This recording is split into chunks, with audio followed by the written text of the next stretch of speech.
Fire has always frightened those who forget what it is for.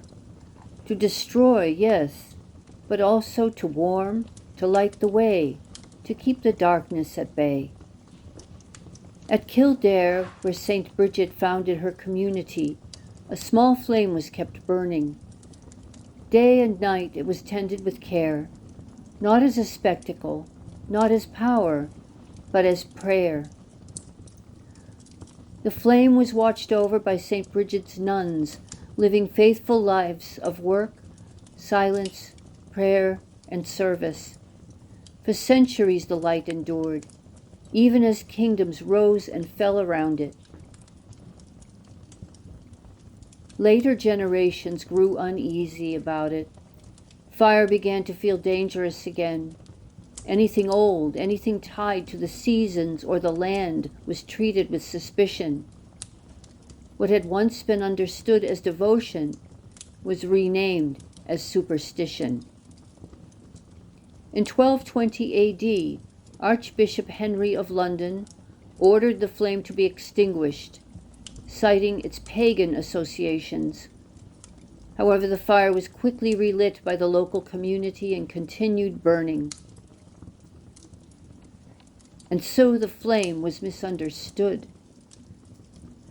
But to those who first tended it, the fire meant something very simple. God is near, light remains, hope does not go out. Candles have always belonged to Christian prayer. They mark beginnings and endings. They are lit for the living and the dead. They remind us that faith is not only spoken, it is seen. St. Brigid's flame was never about superstition. It was about vigilance, about keeping watch, about refusing to let the world grow cold. The flame was finally extinguished in the 16th century Reformation, when King Henry VIII dissolved monasteries across Ireland to suppress Catholic religious houses. Something more than fire went dark, a way of praying, quiet, embodied, patient, slipped from view. Its continuous burning ended for over 1,000 years. Yet even now we still light candles. Perhaps without realizing it, we remember St. Brigid.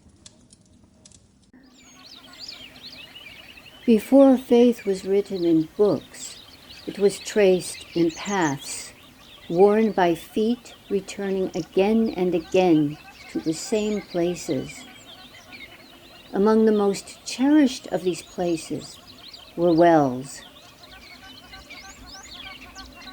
Across Britain and Ireland, holy wells dotted the landscape. Not always grand or imposing, often no more than a pool of clear water surrounded by stone and grass.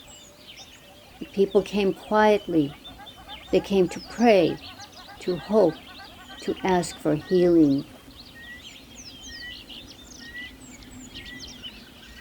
Having been raised by Druids, St. Brigid understood the language of the land. She visited the sacred wells. They were part of her story. Water, like fire, was a gift, something to be cared for and respected as a source of life.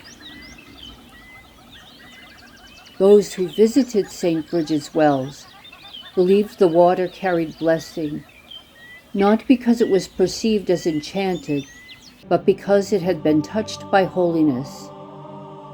They had learned that healing no longer arrived with dramatic changes, but as God's grace, patience, and deep peace were its signs.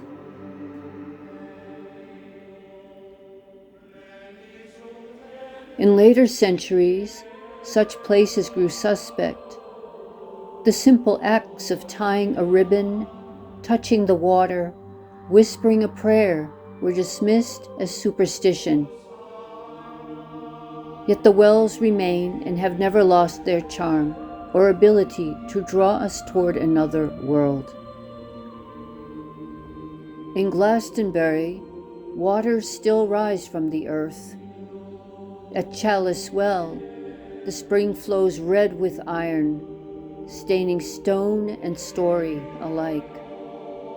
It is easy to imagine Saint Brigid as one who recognized holiness when she saw it, and perhaps liked to linger there and take in the beauty of the land. For the land remembers what we forgot. It keeps offering water season after season. The wells endure, their beauty endures. The overleaning trees are still covered in prayer ribbons. People still believe in the power of the water, of the wells, of holy water, and its ability to provide protection from any forces that may be roaming in the land.